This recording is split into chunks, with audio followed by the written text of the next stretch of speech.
Hey, what's up guys, it's Thunderstruck115, and today we are going to be taking a look at yet another shitty take on the Shadow of the Erdtree DLC for Elden Ring. And this comes from someone by the name of AsmongoldTV, who made a 52-minute long video reacting to Yang Ya's video on the subject. And let me tell ya, I have no idea how this dude manages to have worse takes on Elden Ring than the guy that literally butchered Kiryu's voice dub in the new Yakuza game. We're living by our own judgment. But he manages to do it regardless. Now, because of how long the video is, and because not all of it is relevant, I am going to be skipping around, so if you think I'm leaving anything out of context, I'll leave a link to the original video in the description. One more thing to note, because I know somebody's going to point this out in the comments. Yes, I am aware that Asmongold picked the DLC back up again, and I think he's finished it actually, but I'm not entirely sure on that. However, that doesn't matter, because that doesn't change the fact that these statements are stupid as fuck. So anyways, without further ado, let's go ahead and get right into this shit. I do think that things like roll catching and delay attacks, in my opinion, it changes the way that it feels fighting the boss. It makes it feel like you're not fighting against the boss, you're fighting against the developer, because it's designed in a way to explicitly punish certain types of player behavior, and it can be frustrating to do that. Well, yeah, it's almost like the point of a boss in a video game is to test the player's skill. And if you're playing poorly, then obviously the game's gonna punish you for it, so where's the problem? What is the problem? Physically nonsensical. It's the same thing as like input reading is...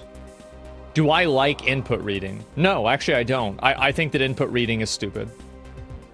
And I think that input reading would be better if it wasn't as instantaneous. Because, like, you can look at the logic of input reading, is that the NPC has its own AI, and the AI will determine what your character is doing, right? So, logically, it would make sense that if you were healing, the Crucible Knight would immediately go try to attack you. But I think the problem is that it's so immediate that it feels artificial. Well, in that case, that's kind of your own damn fault for healing when the boss is squaring off against you. Like, obviously, if he's ready to attack, and then you do something that leaves you vulnerable, he's gonna take advantage of that. What you should be doing is waiting for his recovery windows after specific attacks, and then healing. You know, the same windows that the game gives you to counterattack, use that to heal instead, and I guarantee you'll be able to heal just fine. Like, in the first frame of you taking a drink, it's immediately beginning the animation. So that's, I think that input reading is not a bad thing, but I think that when it's so extreme and so immediate, it becomes a bad thing because it starts to feel artificial. Again, it's not the game's fault if you choose to heal at a bad time. Again, the solution to this is to heal during their recovery windows from their attacks. I mean, this has literally been the case since fucking Demon Souls. Right now, even with 60 vigor, you get bi-shotted by nearly every enemy that's not pure fodder. I think that's true too. There are a lot of like random mobs that do an insane amount of damage. Like, it's crazy how much damage they do. And if you compare, like, the DLC for, like, Dark Souls 1, Dark Souls 3, Bloodborne, or Dark Souls 2 even, like, the damage scaling has never been this extreme. And you conveniently leave out the fact that those enemies also have much less health and much less poise, making them easier to stagger. I mean, shit, most of the enemies in the DLC, I can stagger them by doing a jump attack and then a light attack with my halberd. And then I can just move in and riposte them, during which I am completely invulnerable. On top of that, if you explore the DLC, you'll find these scatter tree fragments, which will reduce the amount of damage you take from enemies in the DLC, while increasing the amount of damage you deal towards those enemies. Not to mention, you can level up Vigor. Like, I went into the DLC at around level 150, 160 or so, and I have not had issues with enemies being that fucking absurd when it comes to the damage output. I mean, boss fights are obviously tough, and of course there's the occasional mini-boss enemy that might give me a bit of trouble, but at the same time, it's not bullshit or anything. Not to mention, that's literally been a thing in every Souls game, DLC or not. The Golden Hippo boss fight is terrible. It's probably, I would say, I think it's the worst fight that I've done in DLC. And the reason why, and this is the problem, right, is that the reason why it's bad has nothing to do with the difficulty. It's bad because of the way that the character moves. Like, basically, the main reasons, there's 2 reasons why the fight is bad. Number 1, the boss is too big. Number 2, the room is too small. The golden hippopotamus is only slightly bigger than the falling star beast, and the arena that you fight him in is also bigger than the one that you fight the falling star beast in, so you have plenty of room to maneuver. And you get put up against a wall constantly, and you're fighting against the camera. The mechanics for the boss are like, yeah, the delay attacks are really annoying, but it's basically fine. It's the camera. The camera's the real boss. Yeah, that's terrible. It feels awful. Yeah, as somebody who has beat the golden hippopotamus, I could say that I have had 0 issues with the camera in that fight whatso-fucking-ever. First of all, dude, your controller has this thing called the right thumbstick, and if you click that in while looking at the boss, you'll lock onto it and you won't have to worry about messing with the camera from that point on for the rest of the fight. Second of all, why the fuck are you fighting the boss with your back against the wall? Souls Logic 101, when fighting a boss, move closer to the middle of the arena, that way you have more room to dodge attacks. Like, if you're playing like a fucking dumbass, that is on you, not the game. And hell, even in the few times where I did end up with my back against the wall as a result of dodging enemy attacks, I still had 0 issues with the camera, so I'm just gonna chalk this up to a skill issue. It's not the character, not the camera, and you beat it, so... Well, what's the logic there? So if I can beat a game, that makes the game good? That's not the fucking point, dumbass. We're talking about how well the boss is designed. People are bitching that these bosses are unfair because of their mechanics, but their mechanics allow them to be beaten by a skilled player who is attentive and willing to learn from their mistakes. On top of that, these bosses give you opportunities to recover from your mistakes. Again, unless you're going with an under-leveled character and are just refusing to get the scatter tree fragments for whatever reason, you are most likely not going to be one-shot by these bosses, which gives you an opportunity to retreat and heal. Is it still difficult? Sure.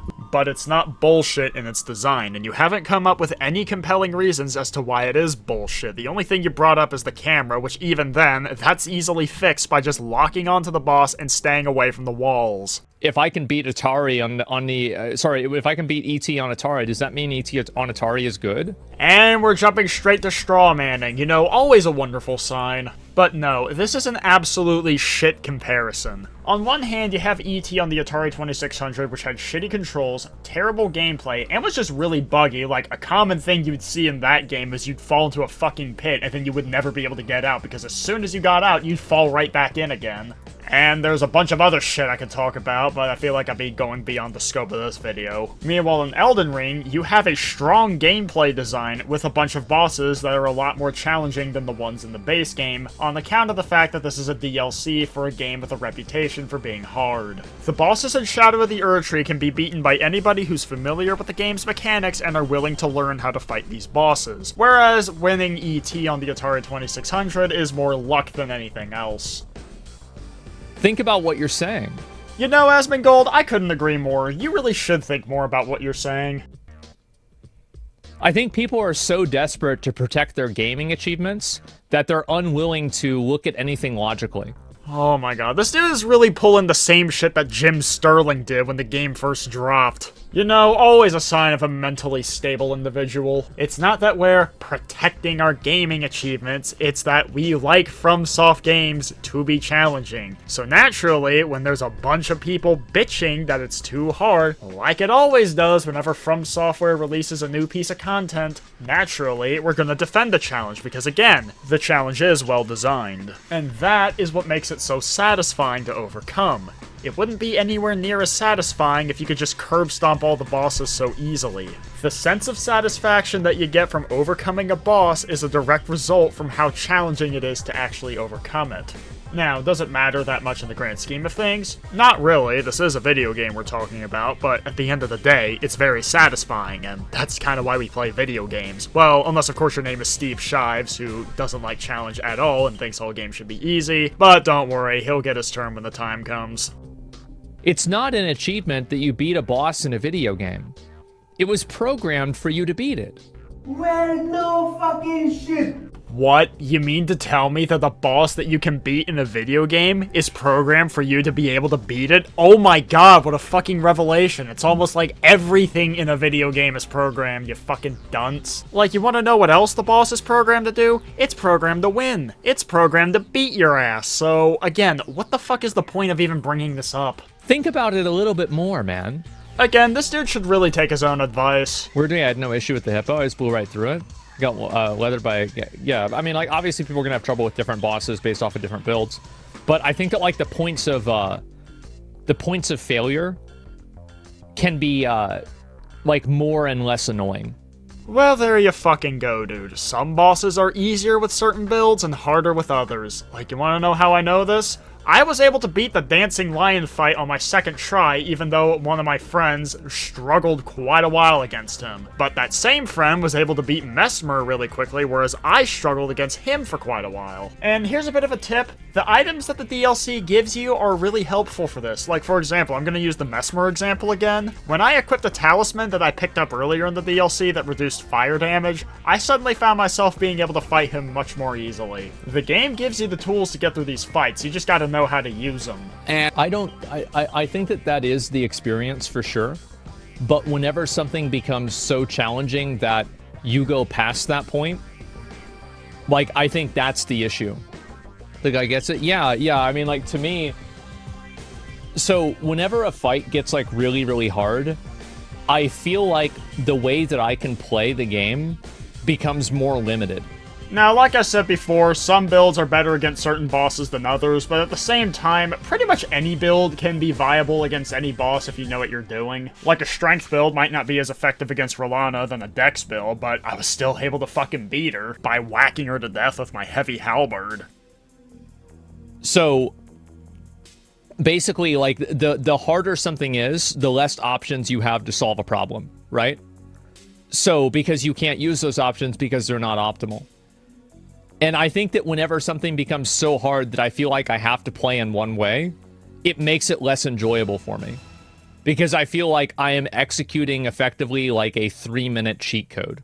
Oh my god, this dude's really using that fucking argument. Oh, using certain items is cheating. My brother in Christ. They are in the game to be used. Like, this dude is seriously pulling a fucking under the mayo. He acknowledges that there are more effective ways to fight the bosses than what he's currently doing, but he refuses to use them for some reason. And then all the while, he's bitching about the enemies being too fucking annoying. Like, I understand people will restrict themselves from using, say, the Mimic tier or whatever in order to make the game more challenging for them, and if that's the way they want to play it, that's perfectly fine. But you don't get to bitch about the game being too bullshit or whatever if you're arbitrarily locking yourself off from using a lot of the elements of the sandbox like that. You can't have it both ways, my dude.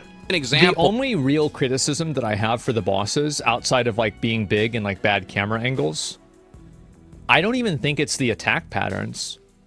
I just don't like how aggressive they are, because it makes learning to fight really unfun. Because, like, you're constantly trying to run away and, like, heal, but the mob is just, like, pursuing you and attacking you constantly. Yeah, you have no time to heal. I don't like that at all. It's just very stressful for me, and it makes learning to fight not enjoyable. No, you have time to heal. Again, use the same window that you would normally use to attack to drink your Estus Flask, just like it's worked in every other Souls game. And if you don't like that kind of combat, then maybe the Souls games just aren't for you. Some have no chill. Yeah, they're hyper relentless. Like, yeah, they never stop attacking. And if you go back and you look at the old bosses in the game, none of them were like that, really. You have got to be kidding me. My guy, the overall design of the bosses in the DLC is much like the ones in the base game, it's just they're harder because it's DLC. Like, this is giving me Doom Eternal Tag 1 flashbacks, Jesus fucking Christ. And, like, not having that minute to just, like, stop and be like, okay, this is what's going on, it's very stressful. And I don't like that at all. You can't please everyone? Well, I'm not saying, like, I can't speak for everyone. I'm just speaking for myself. I'm saying that, like, the progression for that doesn't feel good to me. Well, that sounds like a personal problem. No chance to catch your breath? Yeah, exactly. Play games to be stressful? Yeah, like, I don't... Like, and I think this is also, like, just for me, personally. Like, I don't really like playing games that are stressful. And I think that, like, playing baseline Elden Ring wasn't really stressful for me because it didn't take that long to figure things out, and I could kind of learn at my own pace. Whereas, like, a lot of the DLC bosses are so aggressive and so fast and so aggro that you just have to play perfectly the entire time, and one mistake punishes you into, like, 5 other mistakes, and before you know it, you're dead. And that wasn't the case in the base game? Like, my guy, the bosses in the base game would certainly punish you for making mistakes. On top of that, the DLC also lets you learn at your own pace because, much like the base game, the DLC is open world. So, if you're really struggling against a certain boss and you're getting frustrated, you can always do what you could do in the base game. That being, fuck off to some other part of the open world, do something else, maybe find some better gear, level up, and find some scatter tree fragments, and then come back and try the boss again later. Like, I've done that with a few of the bosses so far, and it's worked out pretty well for me, so where is the problem? What is the problem? They're relentless. Yeah, exactly. It's annoying. Like, it's extremely stressful. And this comes from somebody who's played the game. Like, I've beaten every single FromSoft game. Everything else, just design poorly, combos are chained, you never get to heal, and you never know when you're allowed to attack. Yeah, exactly. So you've played every other FromSoft game, and yet you're still confused at the boss's design? My guy, every FromSoft game requires you to learn their attack patterns. You die to a certain attack, well, now you know how the attack works and how it's telegraphed so that when you come back next time, you know what to do to avoid it. This is literally how it's worked in every Souls game since fucking Demon Souls. So why is it a problem when Shadow of the Erdtree does it? And on top of this, I know I fucking explained this ad nauseum, but again, you do have time to heal. Just take the time that you normally would use to counterattack during the recovery windows and use that to drink your flask. It is not the game's fault if you pick a shitty time to heal. Well, the problem also is that, so I haven't been able to, like, really fully figure this out, but I think that, so do you know that there's, like, a flame attack combo that Mesmer does where it's like 2 impales and then there's like a fire attack, and then there's like a side swipe. I think that if you attack him after the side swipe, he can input read you, which will cause him to do a second attack, which will be a fire spear impale. In my opinion, I don't know if that's an input read or not, but it certainly feels like it.